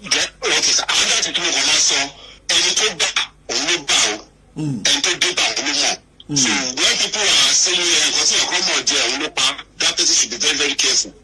Tó ara ìlú náà jà pọ̀ ló ń dẹ̀ máa tì í lẹ́yìn. Àti arílẹ̀ Thank you very much. We take few more calls and then we start winding down from this end. I know there's still a lot of you that wants to talk, but once again, we will pick those calls so that you can quickly add your voice as well. All the way from Sweden, go ahead quickly. Good morning. Good morning, Koiki. Morning, sir. Sherry, ìkọ́jú mi fẹ́ sọ ní pé Sherry, àwa Yorùbá à ní ìdàtí máa rojọ́ báyìí. Ó ti ṣẹlẹ̀. Solution ló yẹ ká wá nísìn. For example, bí orú Awi Konko tó gbé nísìn, èmi ò like view ẹ̀, but he's still an Yorùbá man. And since wọn ti lè máa gbé Fúlàní bẹ́ẹ̀ yẹn, so wọn ò ní right àti wọn máa gbé ọmọ Yorùbá bẹ́ẹ̀. Sherry, àwọn boys tó wà ní Òṣogbo, they need to organize themselves. Kọ́ tí wọ́n ṣe fún wọn lẹ̀ Ìgbò nìyẹn. Kí wọ́n lọ síbi tí wọ́n gbé sí kọ́ lọ dá gbogbo ẹ̀rù. Because Nigeria wide west life like Benin, so it's a lawless country, and I need that my heart when you lawless below people in it because they don't respect the law. There is no law in the country.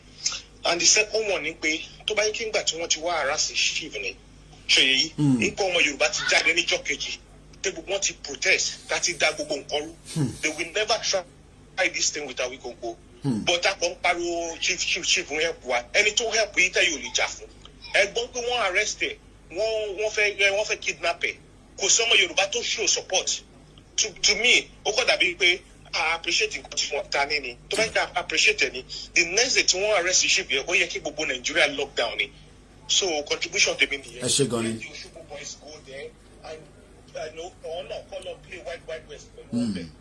ẹ ṣe gan ni. Let's take another call. Mo mọ̀ pé gbogbo yín fẹ́ pé ó máa wọlé ẹ ṣe sùúrù as long as I'm not. Going anywhere now, which I think so. So we're still taking more calls because I want as many contribution on this particular.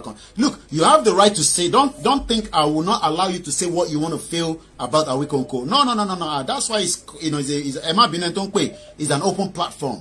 I will allow you to talk, but I will just come from my own angle, and we don't have to agree. But what we are saying is there's a crime that has been committed, just the same way that he has been kidnapped for 2 years. Okay, and don't sorrow. Hello, sir.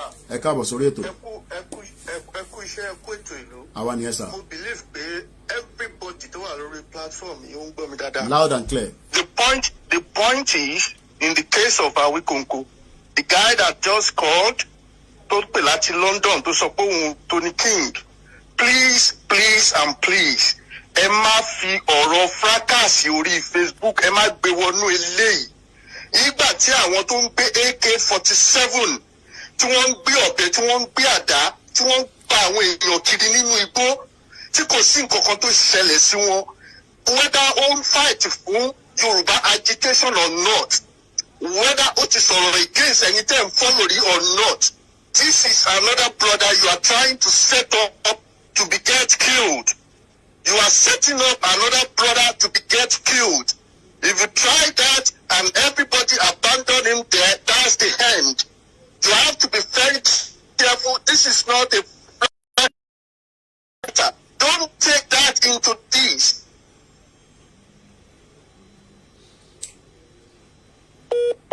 Whatever you are doing on the social media, don't take it into this one. Thank you very much, sir. Action must be taken. Thank you and God bless. Thank you, sir. Eshegoni, the last caller. And we do appreciate every one of you, every single one of you, and everybody's views and opinion will be different, but what we need to understand is a crime against injustice. Tí o bá commit a crime nílùú òyìnbó ní America, o máa defend the crime yẹn ni títí tó máa fi sentence ẹ. Ẹgbọ́n sókè ẹni tó wà lórí ìlà.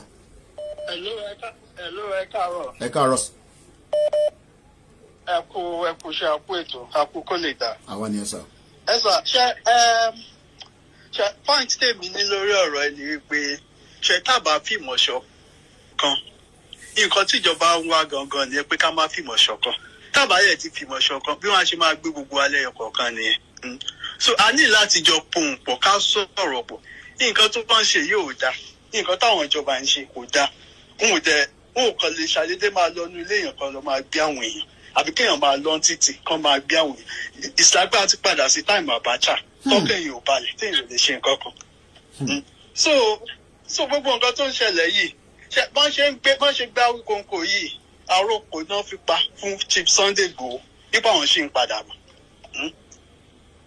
Àròkọ náà fi pa àwọn tó ń súnmọ́ wọn nípa tẹ́ pé ẹ mọ̀ ní London àbí ní England bí bullying indirect bullying ni. So bí wàá tẹ́ pọ́n sọ fún pé má jẹ́ kọ́kàn ẹ̀ balẹ̀ a ṣì ń padà bọ̀ ìjọba ni wá. Bẹ́ẹ̀ni. So indirect bullying. Nígbà tẹ́ sọ̀rọ̀ England yẹn ó tún mímí rántí tí why were we all shouting pé àwọn ọmọ dúdú ló ń dá dúró nínú mọ́tò tẹ́ ẹ̀dá òyìnbó dúró tí gbogbo abẹ́rẹ́ sí pariwo mọ́jọba Gẹ̀ẹ́sì lọ́rùn àṣẹ sọ pé ká fi wọ́n sílẹ̀ pé ṣèbí Uganda lẹ́ni tó ń dá dúró àbí Nàìjíríà ìjàmọ̀ ẹni tó ń dá dúró aṣáàmọ̀ pé ọmọ dúdú ló ń dá dúró and everybody stood against that títí tí wọ́n fi change òfin yẹn pé why do you have to tó jẹ́ pé every time ọmọ dúdú gbé mọ́tò tó flashy tó don't drive it tó níṣẹ́ gidi lọ́wọ́ do you know how many people have been stopped in UK that have good jobs professionals no criminal record at all and the police pull them over because they see him driving a very flashy car. So it's injustice. Bẹ́ẹ̀ni sir. So agbègbè ní láti pòǹpọ̀ a ní láti èyí táwọn kan pè tán sọ pé nǹkan tí Awi Konko ṣe òun ló jẹ that's very incorrect.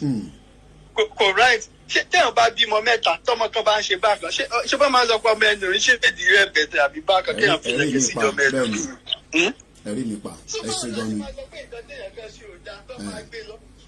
So nǹkan ṣe wá gbé lọ yẹn nísìn kakọ̀ máa ń wòran kọ́ gbé lọ bẹ́ẹ̀ no information about him ṣé mo ẹ ṣe gan ni alàgbà ẹ jẹ́ ká tún fún ẹlòmíì náà láàyè kí wọ́n lè láǹfààní.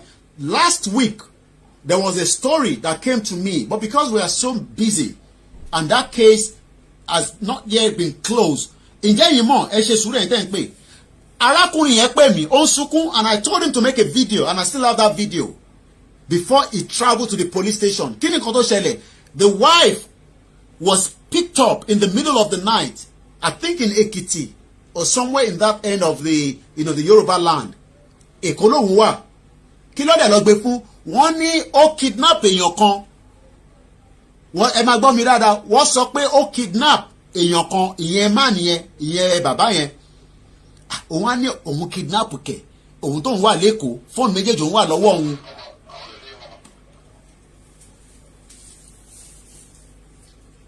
So kí ni mo ń try láti fàyọ́ bẹ́ẹ̀ ni pé eventually the guy wá pè mí ó bẹ̀rẹ̀ sí sunkún ó ní kí n gbà ń wo ó ní because ìjọba Nàìjíríà I have the video but I will not use it now ó bẹ̀rẹ̀ sí ké àgbàlagbà ó ké pé òun tó wọn gbéyàn kankan even if I don't have to believe him because tó bá lọ gbéyàn tó sọ pé òun gbéyàn ìjẹ́ mọ̀ pé nígbà tó lọ sí Òṣogbo náà ni wọ́n gbé wọn wá sábẹ́kúta nígbà tó dijọ́ kejì náà ni wọ́n ti rí àwọn tó kidnap ó tún sọ bail wọ́n rí àwọn ẹ máa gbọ́ bí ọ̀rọ̀ tí mò ń sọ yìí o there's so many injustices taking place in this system that everybody just sweep it under the carpet ẹni tí wọ́n lọ gbéyàwó ẹ̀ tọ́ mú òun náà mọ́lẹ̀ àti I think there were about 3 of them they took them from Osogbo they brought them to Abeokuta eventually they found the girl tí wọ́n kidnap àtàwọn tó kidnap ẹ̀ but this person still pay bail wọ́n gba bail lọ́wọ́ ẹ̀ wọ́n gba bail lọ́wọ́ ẹni tí àwọn lọ gbé yẹn lákọ̀ọ́kọ́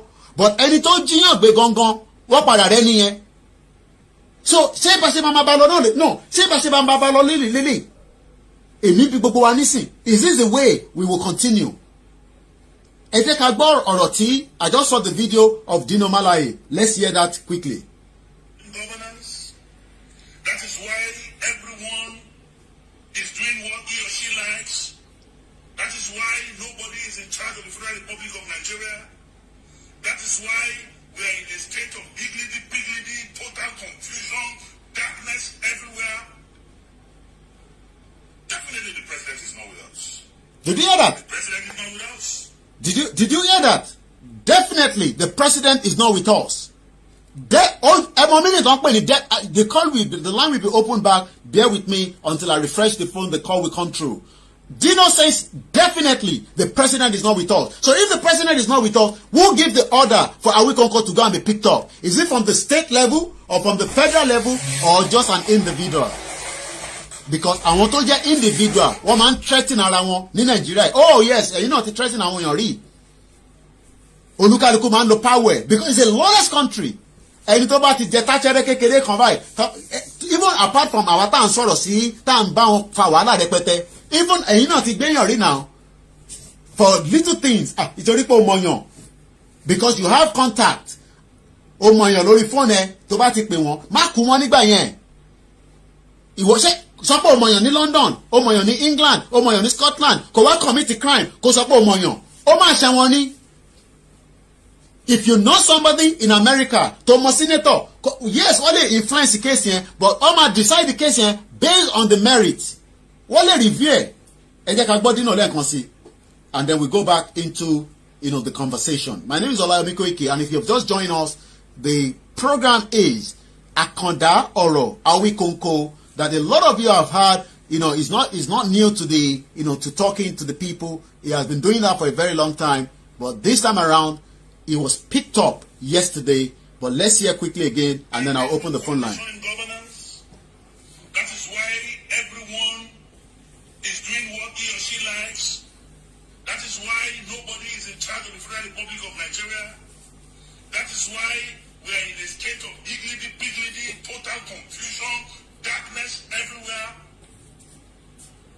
Definitely the president is not with us. The president is not with us. That is why the economy is in shambles. The president is not with us. That is why there is no coordination in governance and the administration of same in Nigeria. The president is not with us. God help the Federal Republic. God help Federal Republic. I hope God will come down. We will help ourselves. Let's take more calls. I know so many people have been trying to call, but we will pick more calls as well again. Ẹ káàárọ̀. Yes, sir. Ṣẹ́rí nǹkan tó mi fẹ́ sí ọ̀rọ̀ yẹn. Ṣẹ́rí tó bá ṣe nǹkan tí wọ́n ṣe bí ajẹ́pọ̀ dẹ̀ ni wá. Torí tí ó bá jẹ́ bẹ́ẹ̀ ni last week tí wọ́n fẹ́ gbé ṣe Sunday gbogbo. So tó bá yẹ pé wọ́n rí wọn gbé náà, a kò máa jókòó, a máa rojọ́, àbí ṣe anything sí. Á dẹ̀ lọ bẹ́ẹ̀, wọ́n á dẹ̀ jẹ́ bẹ́ẹ̀, á dẹ̀ wò pé àwọn ti ṣe nǹkan, àwọn ti ṣe gbé. Kò yẹ kó rí bẹ́ẹ̀. Kò yẹ kó rí bẹ́ẹ̀ at all. When you expect pé irú nǹkan tó ṣẹlẹ̀ yìí, ó yẹ ká jáde fún rally. Everybody jáde, àwọn people yìí tó bá máa ṣẹlẹ̀, ọlọ́pàá ló máa pè. Ṣé ń gba ẹ̀sán sí àwọn ọlọ́pàá ó sà lọ ni? Wọ́n sà lọ náà, àwọn kò lè dúró wọn lè fèsì youth. Àwọn ọlọ́pàá ni wọ́n máa pè. Any youth tó bá fẹ́ jáde fún rally, bójá kó lọ lù wọn kọ́ lọ lò ní agbára, kò tí kọ̀ọ̀kan tó fẹ́ ṣẹlẹ̀, àwọn people yìí kí wọ́n fẹ́ ṣe fún wa?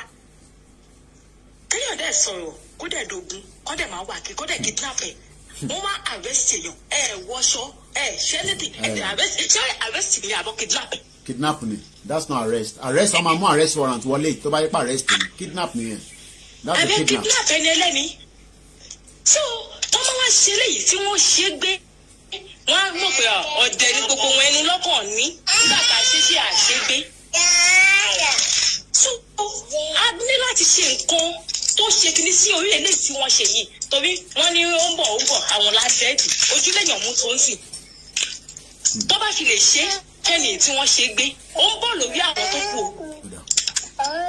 kẹ́jú bọ̀ tètè ẹjọ́ torí ọlọ́run alákẹ́lẹ́ àwọn fúlàní kó lórí ilẹ̀ wa a fẹ́ gba Yorùbá nation a sọ pé kò ní dogun ká ló sọ kò sí bí ò ṣe ní dogun my brother kò sí bí kò ṣe ní di ogun kò ṣe ayé kan tá a fà lọ kò sí gbà tó gun òṣèlú ṣẹlẹ̀ akọ̀ǹtọ̀ la wa ní tá a bá ní kó tó gun kọ́ máa sọ pé gun kí ni ò ní ṣẹlẹ̀ kò sí bó gun òṣèlú ṣẹlẹ̀ sọ́tọ̀ bí wọ́n kọ́ àìjókòó tá a sọ pé gun ní ṣẹlẹ̀ ṣé àwọn tó ti wà ní fọ́rẹ́sì wa tó ti ń kidnap àwọn èèyàn tó ti ń gbowó iyebíye ẹ rò pé ó easy láti sọ fún wọn pé ẹ fi gbé wa sílẹ̀ àfẹ́yìn mọ́ kò easy bẹ́ẹ̀. ẹ ṣé gan ni màmá wa ẹja tó fẹ́ lòmí ní àǹfààní ẹ ṣé gan ni everybody lọ gbáradì ẹ ti gbọ́n kan tí màmá wa sọ ẹ ṣé gan ni nìkẹ́ ọ̀dà. tí kò sí pé ogun kò ní ṣẹlẹ̀ kí ló ń jẹ́ pé ogun ò ní ṣẹlẹ̀ ogun tó ó máa ṣẹlẹ̀ kó ló má jẹ́ ká sọ ẹ̀mí wa nù ni tí ó máa ṣẹlẹ̀ gidi ó máa ṣẹlẹ̀ so káwá ní afẹ́lẹ́ àwọn máa là padà sílùú wọn àbí ìṣó yìí sì ibi tó ti ń ká kòkò wò wọn ẹ wá fẹ́ lé wọn ṣọ́ máa gbà kálí àwọn just like that so everybody lọ prepare ogun ti dé already kò ṣe pé ń bọ̀ ó ti dé already torí ìlú tá a wà tí ó sẹ́ni tó lè sùn tí má sùn ní báyìí má máa yọjú wọnú compound lẹ́ẹ̀mẹwàá ni ẹ̀mí mi ò balẹ̀ so kí wàá là ń sọ àníṣe I drive 1 hour mo rí irú ẹ̀ rí 1 hour àwa nìkan ni convoy tó wà lórí títì yẹn ó dá páúpáú ni ó dá páú kò sí náà kò sẹ́nìtì ó dá páúpáú ni and that is just about maybe around 8 o'clock somewhere around there ó dá páúpáú ni. ṣé wọ́n á jẹ́ kọjá àwọn pé kò ní dá téèyàn rẹ̀ ni ó lè rìn kó rìn àkórà àrífọkànbalẹ̀ kó fọkànbalẹ̀ bí mọ́tò kan bá dákú síbẹ̀ yẹn wàhálà ni ẹ ṣé gan màmá mi ẹ ṣé gan ni àyìnbá kan rówó lórí ẹ̀ wọ́n rí káàṣì lórí ẹ̀ ni ẹ ṣé gan ni ẹjẹ́ afẹ́lómìnà láàyè kí a lè láǹfààní àti gba as many calls ẹ̀yin lẹ́lẹ́tò èmi wà digbédigbé fún gbogbo wa náà ni ṣòwò dáhùn ṣe Yorùbá ẹ fìyẹn sílẹ̀ ṣé bọ́ ṣe dé mọ́ bẹ́ẹ̀ lábújá yẹn ló da ó ti bá wọn jẹ rí no ẹjẹ́ àfìyẹn sílẹ̀ tó bá jẹ́ pé ìwọ ló máa pè níjọ́ mi ló máa ní ìwọ náà need media support ẹgbọ́n òsókè màmá wa. Koiki kalẹ̀ mo mọ̀ pé àdúgbò ẹ̀fọn náà ìdí ẹ̀ nínú ẹ̀ ni. ẹgbọ́n òsókè mọ̀. kiri àlè ní pé àwíkùn kó ṣe kiri kan àwíkùn kó ṣe kiri kan Yorùbá ni òun náà dẹ̀ ó ń sọ ìwọ̀nba ọ̀rọ̀ tó dáa sínú ọ̀rọ̀ yẹn because lákọ̀ọ́kọ́ ó ń pé òun ò fẹ́ kí Ìgbòho kó bá wa ṣe agitation pé torí àwọn ìjọba iná ni ó dẹ̀ tó ń lọ ó ń pọ̀ bẹ́ẹ̀ pé nìkan ni mo fẹ́ sọ ni pé Ọlọ́run á fún yín ṣe tẹ́ bá máa lọ ìwọ ẹ̀yin àtàwọn tẹ́ bá máa lọ ẹ jìra dáadáa because wọ́n ń try láti wá jà wọ́n dẹ̀ ń try láti wá pé kí Ìgbòho lè wá sítáàdì wọn ẹ jọ nítorí Ọlọ́run ẹ jìra dáadáa Ọlọ́run àti ìlámùrè Ọlọ́run àti ìlámùrè Ọlọ́run àti ìlámùrè ìwọ̀nba ẹ̀kọ́ tèmi máa sọ. ẹ ṣé gan ni amọ̀pá ti dárun mẹ́yìn kan lójú l'Amẹ́ríkà ẹ má bínú sí wa ẹ ṣé gan ni ma alright ma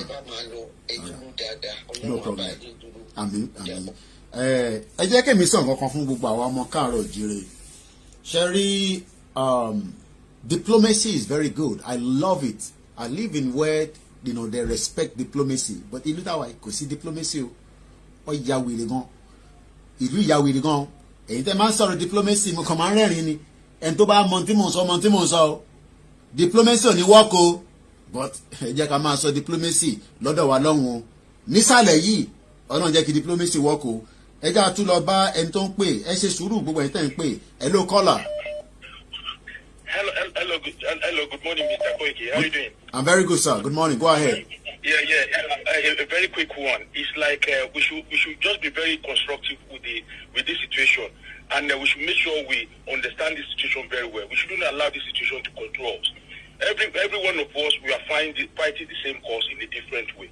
I think it is very advisable that SAN Femi Falana should be informed about this case before they compound this case very quickly. We should be very constructive and systematic. Please, everything should be, every hand should be on deck now. We should fight them with our chairs. We shouldn't just be violent. We should be constructive. We should map out a very good structure, strategy in order to subjugate all whatever they have gotten in their mind. This is just another step into the actualization of what everybody is looking for. Please. Thank you very much, sir. And that is why we have a lot of professionals. Will be baba and gboro yen kale constructive. And to ba lo meaning wa mo pe yen mo sọ pé diplomacy.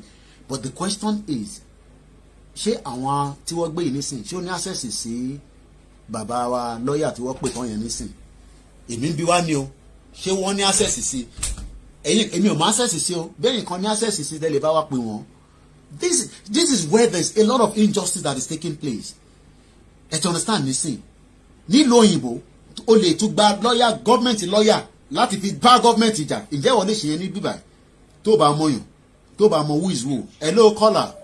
The number emisuru en ton pe wa emisuru baba mi emisuru sir emisuru +4475 94050979 àti pin gbogbo number yẹn so the broadcast method 13 stream. My name is Olayomi Koiki. Awi Konko has been kidnapped at about 2 p.m. yesterday. 3 unknown uniform officer came down. They were monitoring his vehicle until he came out, approached his vehicle. They approached him and they asked, "Ta ló ni mọ́tò yìí?" Ó náà lòun ní kí lorúkọ tiẹ̀ ó ní Awi Konko lòun jẹ́ ibi tó wà nísìn nobody knows, but the last location was Òṣogbo State CID. Ibẹ̀ ni wọ́n pin ẹ̀ sí as at the last time the family spoke to him. Ẹ bá a máa gbóhùn sókè, ẹ bá a mute tó bá ń dún lábẹ́lẹ̀, ẹ já gbọ́ opinion ni àti advice tẹ́ bá fẹ́ fún wa lórí ọ̀rọ̀ tó wà lẹ́yìn. Ẹ káàárọ̀ sà. Lọ́rọ̀ much láti sọ. First of all, mo kọ́kọ́ fẹ́ kí ẹ̀yin àti chief, ẹ̀yin gan ni mo tiẹ̀ kí jù, ẹ fi odindi London sílẹ̀ lọ sí Nàìjíríà. In fact, ọkùnrin ni tẹ̀rí ọ̀rọ̀ Odùduwà Ọlọ́run á bá wa ṣe o. Torí a believe pé ọ̀rọ̀ kan tẹ́ gbé dání ni mo ṣe kí n pé ọkùnrin ni. Nǹkan tẹ́ gbé dání kì í ṣiṣẹ́ kékeré o, ogun ni o. Kì í ṣe pé ogun yẹn máa wá látọ̀dọ̀ tí yín o. Because ẹ̀yin ò plan láti dàgbé. Plan ogun àtọ́. Bọ̀ ibi tẹ́ ti ń ṣe yìí, gọ́ọ̀mẹ̀ntì máa kó ìbọn wá o. Gọ́ọ̀mẹ̀ntì máa kó ìbọn wá o. Wọ́n dẹ̀ máa ṣe a lot. Òun náà ti fẹ́ ṣe fún chief ní last week. Wọ́n ti máa jáde ẹ̀ lọ́nà láti kidnap ẹ̀. Òun náà ti ṣe fún Awi Konko because wọ́n ti nà ẹgbẹ́ ti wà lórí agitation Yorùbá. Even kótó di pé gbọ́ ẹ tún máa sọ̀rọ̀ lọ, it was after few days we realized that there was an helicopter parked very close to Ibadan here on last week Friday event. And mute the background yẹn kó interference ẹ máa wọlé dáde. Ẹ bá mute yẹn pátápátá. Ẹ focus lórí. Okay, bẹ́ẹ̀ ni. Ọ̀dà ẹ máa sọ̀rọ̀ lọ, à ń gbádùn yín. Ẹ máa sọ̀rọ̀ lọ sà. So ogun ni o, kì í sẹ́yìn gangan lẹ́ ń prepare ogun o. Torí láti gbàtà ti rí chief nsìn tó ń rìn káàkiri. Kókó bọ̀ dání, kò ṣe pé ó gbámọ́ tàǹkì kiri, kò dẹ̀ bá ìlọjà. Ó ń lọ from one place to another. Fún analysis ni. You understand? But government wọ́n máa kó ìbọn wá. Kò sí bẹ́ẹ̀ ṣe lè mọ́ ṣe ojú ogun ní Koiki. Màá fẹ́ kí ẹ̀yin gangan, especially ẹ̀yin gangan, wọ́n ti focus lórí ibẹ̀ ṣe wà. Wọ́n dẹ̀ ti focus lórí chief. Ẹ múra gidi. Àní ìdààmú àdẹ̀ní lórí yìí o. Àwọn onílẹ̀ àti wà lẹ́yìn. Ànábì àti wà lẹ́yìn. Jésù Kristi àti wà lẹ́yìn. Wọ́n ní ká wá sílẹ̀. Ẹ ṣé gan ni bá mi. Mo appreciate it. That's why I love our people. Ẹ ṣé gan ni, we analyze things. Oh yes. Àfi bá tán ra wa. Pé n ta gbé dání ẹ fi hàn sílẹ̀. Àwọn onílẹ̀ lọ́ máa dìde fúnra wọn. Àwa ò lè ṣe kankan. Agbára mélòó lèmi ní? Agbára mélòó lèmi ní? But one thing I know is a Yoruba nation will stand. There is no doubt about that. Pé anybody will say ìtagbédání ogun ni ó máa kó bọ̀ wá and then so what? Tó bá kó bọ̀ náà wà ń kọ́. Apààyàn àbí? Tó bá kó bọ̀ wá ó dà. Kọ́kọ́ bọ̀ yẹn wá. That means ìjọ tí bọ̀ yẹn bá ti jáde ìjọ yẹn ní Nàìjíríà ti pín finally nìyẹn. Ẹ jẹ́ ká tún gbọ́ sí +447594050979. That is the number. A lot of you say I call it very fast. Bear with me. I know those in America are sleeping in Canada, but we're getting a lot of calls from around the world. I don't start winding down, but let's take a few more calls. Ẹ̀gbọ́n sókè, ẹ̀ ń tó wà lórí ìlà. Hello. Ẹ ti wọlé, ẹ máa bá wa sọ̀rọ̀ lọ.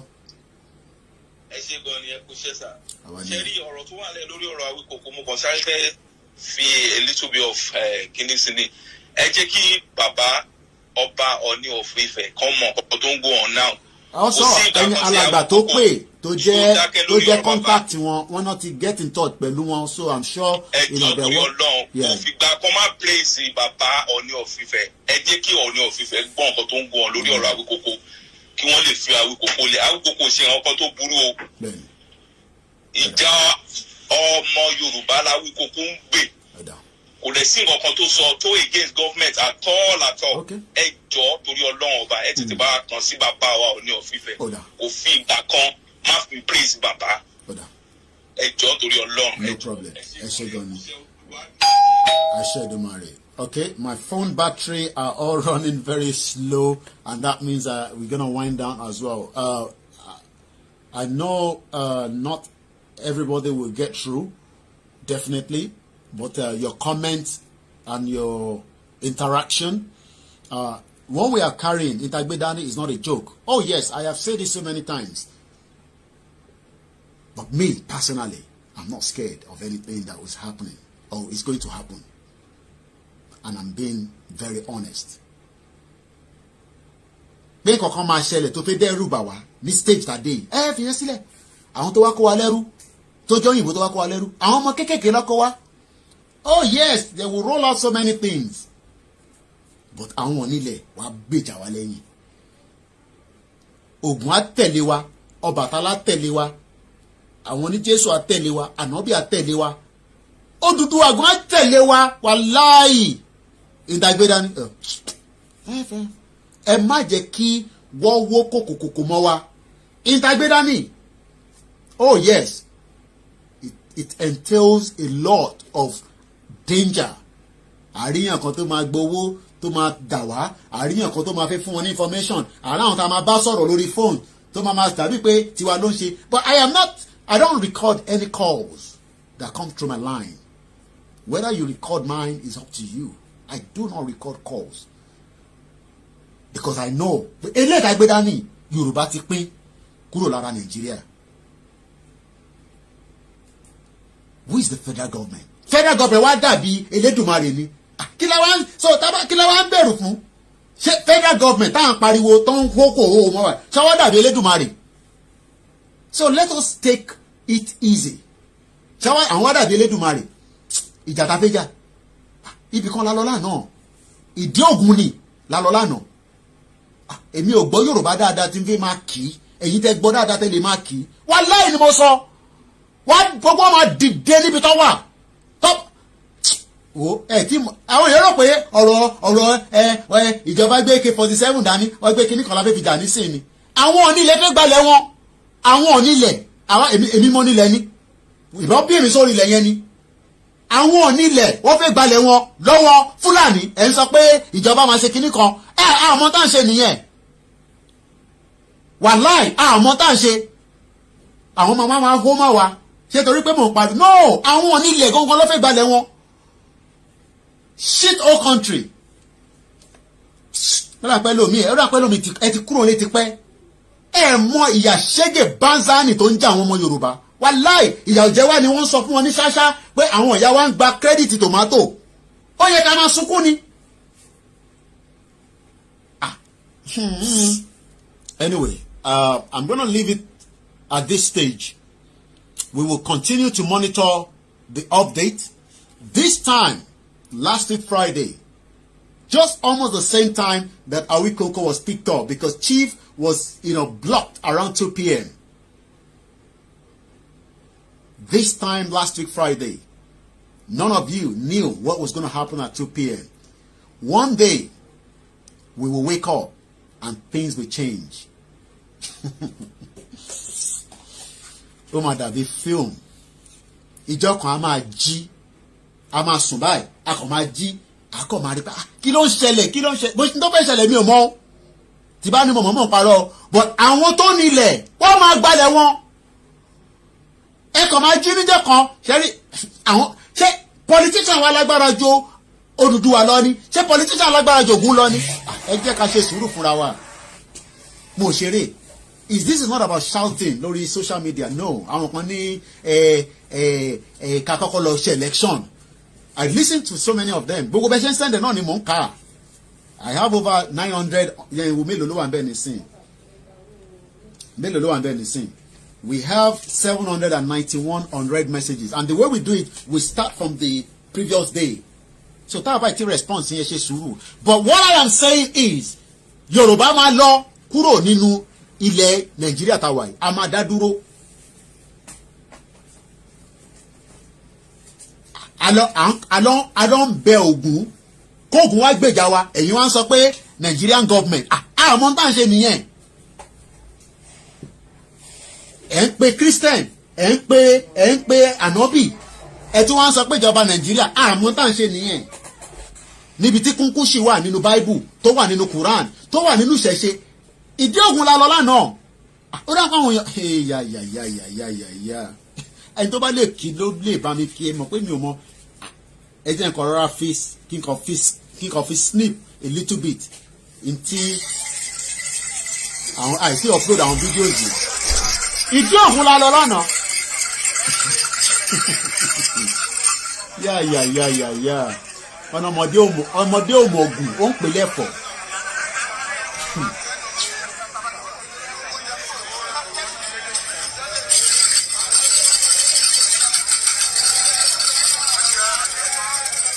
ibi tí ògùn wọlẹ̀ sí ibẹ̀ la lọ lánàá. Ibi tí ògùn tó wọlẹ̀ sí ibẹ̀ la lọ lánàá. Ẹ jẹ́ ká dé mọ́bẹ̀. Ẹ jẹ́ ká kọ̀ dé mọ́bẹ̀. But pé àní lọ yẹn ẹ fi yẹn sílẹ̀. Inshallah, in Jesus' name, a máa lọ sẹ́ẹ̀. So, but if you are having that doubting mind, pé ìgbàgbé dání, ó wà risky o, Koiki, gbaz, gbòs, ẹ lè fi yẹn dẹ́rù bà wá. It's good, we will listen to you. Oh yes, I will hear it, but kò tún kọ lára mi. Àwọn kan ní àìbáwọn kan ti ṣe eléyìí kọ́ ló ṣe tẹ́lẹ̀ o. Ẹ má compare and contrast. Fact ni mo sọ fún yín, ẹ má mix it up. Pé a ti ṣeré eléyìí rí ni. So ìbọ̀lá fẹ́ mọ̀ tó fẹ́ já sí. Àìtí ṣe rí, a ṣẹ̀ṣẹ̀ bẹ̀rẹ̀ ni. Mo dẹ̀ sọ fún yín, à ń fẹ́ bí táyà mọ́tò ni. Tó bá débi tó yẹ kó dé, tó bá wà lórí 80 miles, Ọlọ́run jẹ́ kí wọ̀gán survive inú mọ́tò yẹn. Ìyẹn ló ṣe máa ń sọ fún ẹ tó bá fẹ́ lọ long journey, monitor and check your tire gauge. Mo kí gbogbo yín lẹ́ẹ̀kan sí o. My name is Olayomi Koiki, and on this note we will end the broadcast. I know some of you will watch it later on. When it's breaking news, I have no other option than to come out.